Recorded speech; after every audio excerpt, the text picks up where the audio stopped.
राम, मैं दीपक कुमार आप सभी का स्वागत करता हूं द आदर्श डायलॉग में। दोस्तों, आप सभी से निवेदन है कि वीडियो को देखिए, लाइक कीजिए, शेयर कीजिए और चैनल को सब्सक्राइब कीजिए। दोस्तों, इस समय देश की राजधानी दिल्ली में पिछले 2-3 दिनों से एक नाटक चल रहा है और उस नाटक का शुरुआत केजरीवाल एंड कंपनी ने पिछले दिनों 27 जनवरी को किया था। जैसा कि केजरीवाल एंड कंपनी का आदत रहा है, राजनीति करने का एक तरीका रहा है कि किसी के ऊपर आरोप लगाओ और भाग जाओ।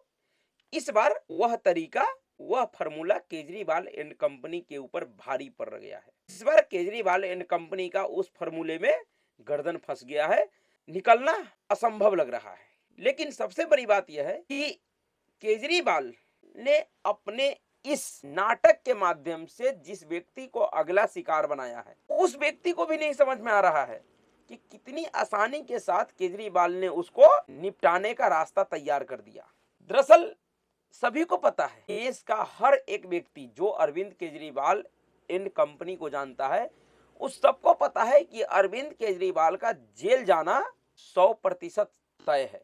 अरविंद केजरीवाल किसी भी समय जेल जा सकता है। जिस तरीके से उनके और उनके सरकार का भ्रष्टाचार बाहर आ रहा है, उन सभी मुद्दों को देखकर यह कोई नहीं कह सकता कि केजरीवाल जेल नहीं जाएगा। खुद अरविंद केजरीवाल भी नहीं कह सकता है। लेकिन सवाल यह है कि अरविंद केजरीवाल जेल चला जाएगा तो फिर दिल्ली का जो मुख्यमंत्री पद है वो कौन संभालेगा। इस समय केजरीवाल एंड कंपनी में इस बात का सबसे गहन चिंतन मंथन चल रहा है कि अरविंद केजरीवाल के बाद कौन। आप सभी को पता है कि अरविंद केजरीवाल एंड कंपनी को इस बात का प्रबल भरोसा है कि केजरीवाल जेल जाएगा, जिसके लिए उन्होंने दिल्ली में एक सर्वे भी कराकर बैठा हुआ है कि क्या अरविंद केजरीवाल जेल से सरकार चला सकता है या नहीं। लेकिन शायद अरविंद केजरीवाल एंड कंपनी को यह पता नहीं है कि जेल से सरकार कोई नहीं चला सकता। अभी झारखंड के मुख्यमंत्री हेमंत सोरेन जब गिरफ्तार हुए, जब ईडी ने उसको गिरफ्तार किया, तो उसको भी इस्तीफा देना पड़ा है। और मेरे हिसाब से झारखंड के मुख्यमंत्री हेमंत सोरेन के घुटने के बराबर भी दिल्ली के मुख्यमंत्री अरविंद केजरीवाल का हैसियत नहीं है। मुख्यमंत्री के मामले में, पदों के मामले में हो सकता है वो नेता उससे बड़ा हो सकता है, वो अलग बात है, लेकिन मुख्यमंत्री का जो पद है, जो वैल्यू है, उसके मामले में अरविंद केजरीवाल हेमंत सोरेन के घुटने के बराबर तक भी नहीं है। जब हेमंत सोरेन को इस्तीफा देना पड़ा तो इस्तीफा तो केजरीवाल को भी देना पड़ेगा। लेकिन अगर केजरीवाल इस्तीफा दे देगा तो उसके बाद कौन? जो विकल्प है, उस विकल्प के तौर पे जो सबसे बड़ा चेहरा सामने है, वह चेहरा है अतिशी मारलेना। क्योंकि अतिशी मारलेना भी एक पढ़ी लिखी महिला है, वामपंथन विचारधारा की महिला है और विदेशी डिग्री है उनके पास। लेकिन अरविंद केजरीवाल को यह मंजूर नहीं है। अरविंद केजरीवाल का जो मन है कि उसके बाद दिल्ली का मुख्यमंत्री का पद उनकी बीवी सुनीता केजरीवाल संभाले। लेकिन यह जब ही हो सकता है जब अतिशी मारलेना को रोका जाए या किसी भी तरीके से उसको साइड किया जाए। क्योंकि अतिशी मारलेना के रहते हुए सुनीता केजरीवाल सीएम तो बन जाएंगी, लेकिन अरविंद केजरीवाल को हमेशा एक संशय लगा रहेगा कि किसी भी समय अतिशी मारलेना सुनीता केजरीवाल के साथ कोई भी बड़ा खेल कर देगा। बेशक सुनीता केजरीवाल भी एक आईआरएस ऑफिसर रह चुकी हैं, लेकिन राजनीतिक तौर पे जितनी शातिर अतिशी मारलेना है, उतनी शातिर सुनीता केजरीवाल जी नहीं है। और इसी बात का डर अरविंद केजरीवाल को है। बाकी केजरीवाल के पार्टी में ऐसा कोई भी व्यक्ति नहीं है जो सुनीता केजरीवाल के लिए चैलेंज हो, एक अतिशी मारलेना को छोड़कर। तो अतिशी मारलेना को कैसे निपटाया जाए? तो जैसा कि अरविंद केजरीवाल का तरीका है कि जिसे भी निपटाना होता है, पहले अरविंद केजरीवाल उस व्यक्ति को चने के झाड़ पे चढ़ाता है। उस व्यक्ति के लिए कोई ना कोई ऐसा मुद्दा खोज के लाता है जिस मुद्दे पे वह व्यक्ति अपने बरबोलेपन के कारण ही वह केजरीवाल का शिकार बन जाता है। जैसा कि आप सभी ने देखे होइएगा कि किस तरीके से संजय सिंह और मनीष सिसोदिया अरविंद केजरीवाल का बड़ा ही आसान शिकार बन गया।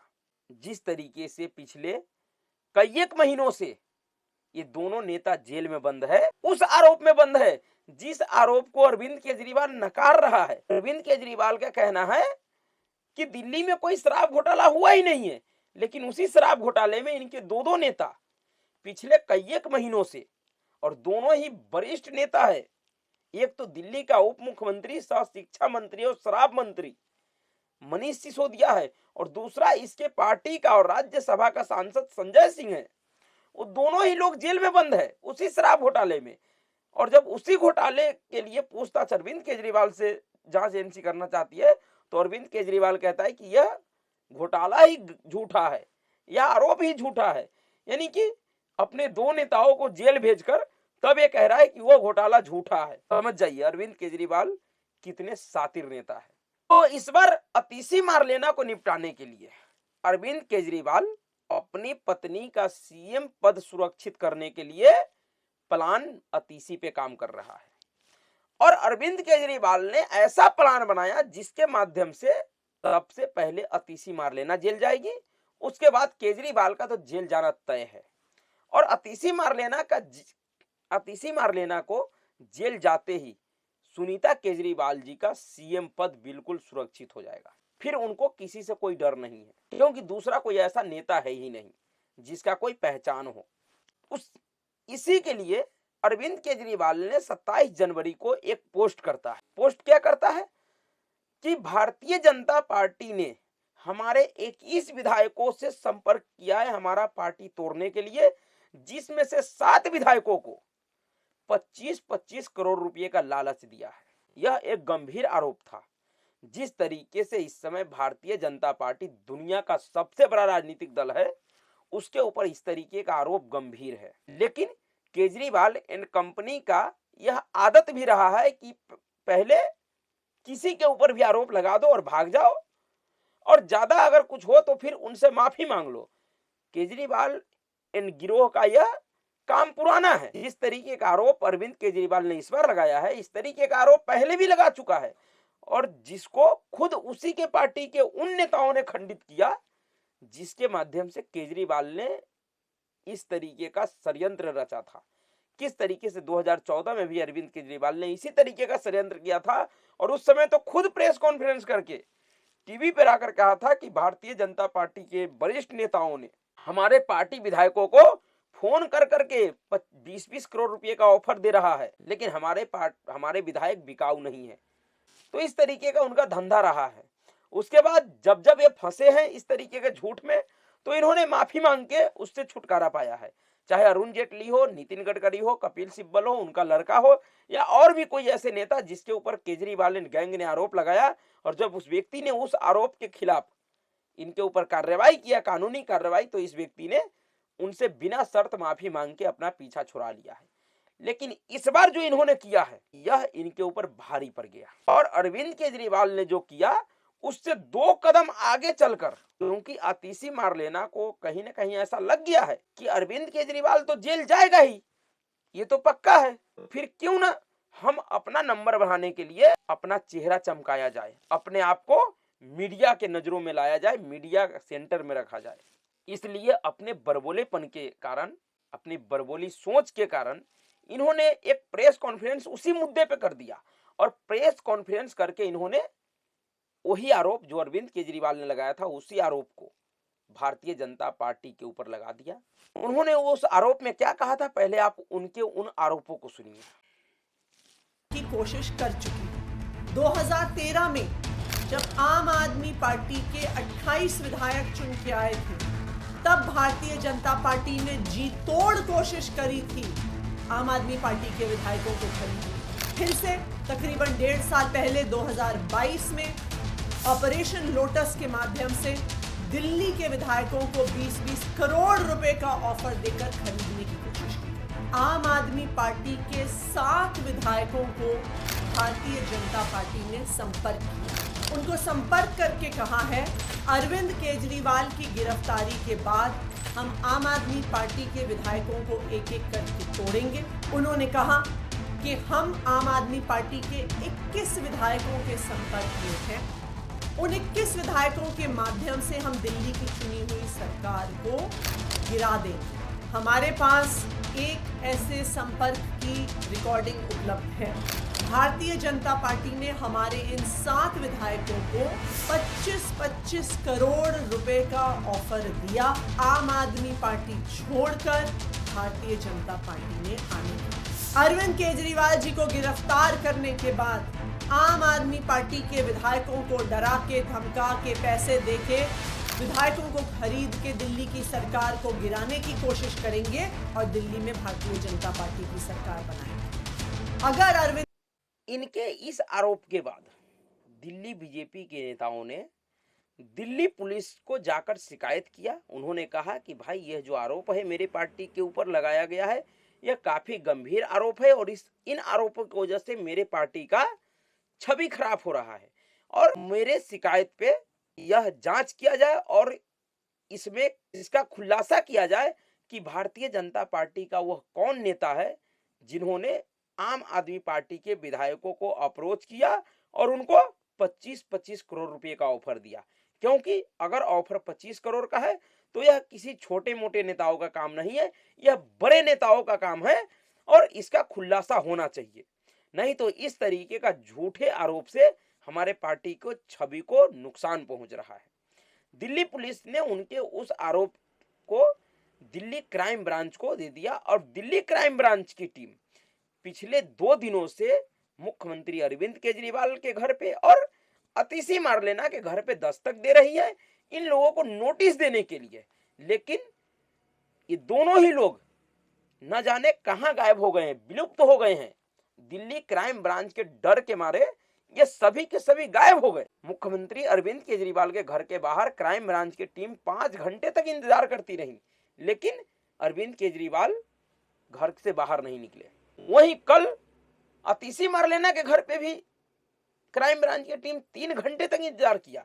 अतिशी मारलेना क्राइम ब्रांच के सामने नहीं। अब क्राइम ब्रांच की टीम इनको नोटिस देकर और जवाब देने के लिए शायद आज का टाइम दिया है, चले आए तो अतिशी मारलेना ने एक प्रेस कॉन्फ्रेंस किया। समझ जाइए, एक बेवकूफी के बाद, एक झूठ के बाद उस झूठ को छुपाने के लिए इन्होंने एक नया झूठ बोला और धीरे धीरे अतिशी मारलेना अरविंद केजरीवाल के उस षड्यंत्र में फंसती जा रही हैं, जिस उद्देश्य से अरविंद केजरीवाल ने वह षड्यंत्र तैयार किया था। अतिशी मारलेना ने फिर एक प्रेस कॉन्फ्रेंस कल किया और उन्होंने उल्टा दिल्ली पुलिस के क्राइम ब्रांच के अधिकारियों को बेचारा बता दिया, एक तरह से बेसहारा बता दिया। क्या कहा अतिशी मारलेना ने? पहले इनके बातों को सुनिए कि इन्होंने उस नोटिस के बाद इन्होंने क्या कहा। एक ये नोटिस देखेगा। अब ये नोटिस भी मजेदार है। ये नोटिस ना तो एफआईआर है, ना ये किसी प्रकार का समन्स है, ना इसमें आईपीसी की कोई धारा, ना इसमें सीआरपीसी की कोई धारा, ना इसमें पीएमएलए की कोई धारा, ना इसमें प्रिवेंशन ऑफ करप्शन एक्ट की कोई धारा। तो कुल मिला के क्राइम ब्रांच 48 घंटे की नौटंकी के बाद मुख्यमंत्री अरविंद केजरीवाल जी और मुझे एक एक चिट्ठी देके चला गया है, जो वो कह रहे थे कि हम हाथ में ही देंगे। इतनी महत्वपूर्ण चिट्ठी है। मैं कई बार सोचती हूँ कि हमारे तो घरों में कभी अमेजोन वाले आते हैं, कभी फ्लिपकार्ट वाले आते हैं, कभी सरकारी कर्मचारी डाक की फाइलें लेके आते हैं। तो ये तो स्वाभाविक बात है कि वो फाइलें, वो डिलीवरी ऑफिस में ही छोड़ी जाती है। कोई मुख्यमंत्री, कोई मंत्री डाक के डेस्क पे बैठ के चिट्ठी रिसीव करने के लिए नहीं बैठा। यह इनकी बड़बोलीपन है। जिस तरीके से ये इस समय दिल्ली पुलिस और क्राइम ब्रांच के ऑफिसरों का और उनके इस सम्मान का मजाक उड़ा रही हैं, इसी तरीके का बड़बोलापन अगर आपने देखे होइएगा तो इससे पहले जो ये बड़बोले नेता थे अरविंद केजरीवाल इन कंपनी का, संजय सिंह, उसका था। उन्होंने भी ईडी के नोटिस को लिए, ईडी के सम्मान को इसी तरीके से दिखाते हुए अपना बड़बोलापन दिखाता था, जिसके लिए अरविंद केजरीवाल ने कहा था कि संजय सिंह ने ईडी को सम्मान जारी किया है और ईडी के अधिकारियों का पैंट गीला हो गया। अपने बड़बोलेपन में जिस तरीके से संजय सिंह कहता था, जब उनके 2 गुर्गों पे ईडी ने कार्रवाई किया था, सतीश मिश्रा और अजीत जोगी के ऊपर, उस समय वो कहता था कि अगर हिम्मत है ईडी के अधिकारियों में, प्रधानमंत्री नरेंद्र मोदी में, तो हमें गिरफ्तार करके दिखाओ। इस तरीके से संजय सिंह को अरविंद केजरीवाल ने झाड़ पे चढ़ा दिया था, जैसा कि उसको लग रहा था कि सबसे महान व्यक्ति मैं ही हूं और मेरे लिए इस देश का कानून और संविधान अलग है। मुझे कुछ नहीं किया जा सकता। उसी तरीके का, उसी स्थिति में इस समय अतीसी मारलेना जी है। इनको भी समझ में नहीं आ रहा है कि एक तो इन्होंने पहले बिना किसी सबूत, बिना किसी तथ्य और तर्क का एक निराधार आरोप राजनीतिक पार्टी पे लगा दिया, और जब उनके शिकायत पे इनसे पूछताछ में सहयोग करने के लिए कह रही है एजेंसी, तो अब यह उन एजेंसियों का मजाक उड़ा रहा है। उनका तुलना अमेज़न और फ्लिपकार्ट वाले से कर रहा है। समझ जाइए, इनके लिए कहा जाता है कि ये सब बड़े पढ़े लिखे लोग हैं। किस तरीके से अपने बड़बोलेपन के कारण ये अपनी ही मुसीबत बढ़ा रही हैं, और धीरे धीरे ये लोग उस स्थिति में पहुंच जाएंगे, जांच एजेंसी इनको उस स्थिति में पहुंचा देगा जहां से जेल के सिवाय और कोई रास्ता नहीं बचेगा। अभी वक्त है इनके पास। अगर इनको लगता है कि इन्होंने कुछ ऐसा किया है, तो इनको जांच एजेंसियों के साथ सहयोग करके या तो फिर भारतीय जनता पार्टी से माफी मांग लेना चाहिए। ये कहना चाहिए कि हमने गलत आरोप, निराधार आरोप लगाए, क्योंकि पहले भी इन लोगों ने ऐसा किया है। इनके लिए कोई नई बात नहीं है माफी मांगना। तो इसका सबसे आसान रास्ता है कि या तो माफी मांग के अपने आरोपों को वापस लेकर इस मामले को खत्म कर दीजिए। नहीं तो अगर इसी तरीके का बरबोलेपन दिखाते रहिएगा तो फिर अरविंद केजरीवाल जो प्लान अतीसी पे काम कर रहे हैं, उनका वह प्लान सफल होगा। और अरविंद केजरीवाल के उस प्लान का सफल होने का अर्थ है कि दिल्ली में सुनीता केजरीवाल जी का मुख्यमंत्री का पद सुरक्षित हो जाएगा। फिर अरविंद केजरीवाल के गिरफ्तारी के बाद सुनीता केजरीवाल ही दिल्ली की मुख्यमंत्री बनेंगी। उसी प्लान पे अरविंद केजरीवाल काम कर रहे हैं, और उसी प्लान के जरिए अरविंद केजरीवाल ने अतीसी मारलेना जी को इस तरीके के बरबोलेपन पे उतारा दिए। खुद इनके पास अपने आरोपों के लिए कोई साक्ष्य नहीं है, कोई सबूत नहीं है, और यह जांच एजेंसी के नोटिस को कह रहा है कि ना तो इसमें कोई आईपीसी की धारा है, ना सीआरपीसी की धारा है, ना पीएमएलए की धारा है, ना किसी तरीके का कोई धारा नहीं है। फिर ये नोटिस किस बात का है? पढ़े लिखे लोग हैं, इतना तो इनको पता ही होगा कि ये नोटिस सिर्फ इनसे अभी सहयोग करने के लिए दिया गया है। इनसे जांच एजेंसी यह जानना चाह रही है, क्योंकि इन्होंने अपने प्रेस कॉन्फ्रेंस में कहा कि मेरे पास इस बात का सबूत है, मेरे पास रिकॉर्डिंग है। शायद जांच एजेंसी इनसे कह रहा हो कि आप वह रिकॉर्डिंग दीजिए, वह सबूत दीजिए, हम उन लोगों के खिलाफ कार्रवाई करेंगे जो आपके पार्टी को तोड़ने का प्रयास कर रहा था। अभी तो कोई आरोपी आप है नहीं कि आपके खिलाफ कोई एफआईआर होगा। आपको आरोपी बनाकर अभी जांच एजेंसी नहीं पूछ नोटिस दे रही है। आपको अभी सिर्फ एक तरह से गवाह के लीजिए, या जो इन्फॉर्मर होता है, जिससे जानकारी इकट्ठा करती है जांच एजेंसी कभी कभी किसी मामले में, इस तरीके से आपको सिर्फ बुला रहा है कि आप आइए और हमारे इन बातों का जवाब दीजिए, क्योंकि आपने आरोप लगाया है, आपने कहा है कि मेरे पास साक्ष्य भी है, तो आप दीजिए जवाब। और अगर इन नोटिस का आप जवाब नहीं देते हैं, तो इनको भी पता है कि अगर ये लोग नहीं देते हैं, नहीं देंगे, क्योंकि इनके पास कुछ है ही नहीं, इनको भी पता है कि वो आरोप झूठा था, तो फिर जांच एजेंसी उसके बाद इन लोगों के खिलाफ कार्रवाई करेगी। फिर इनके खिलाफ एफआईआर भी होगा, उसमें आईपीसी और सीआरपीसी का धारा भी लगेगा, सब चीज तय होगा। फिर ये कहेंगे कि देखो हमें फंसा दिया, हमारे ऊपर झूठे मुकदमे करवा रहे हैं। नहीं, झूठा मुकदमा नहीं होगा। इस बार जिस तरीके का चतुर चालाकी किया है केजरीवाल, और जिस तरीके का बेवकूफी की है अतीसी मारलेना जी, इनके ऊपर यह बेवकूफी और यह चालाकी बड़ा भारी पड़ रहा है, जो इनको भी पता है। इसलिए इनका जेल जाना तय है। देखिए आगे क्या होता है। तो अभी के लिए इतना ही। अगर आपको वीडियो अच्छा लगा तो वीडियो को लाइक कीजिएगा, शेयर कीजिएगा और चैनल को सब्सक्राइब कीजिएगा। नमस्कार।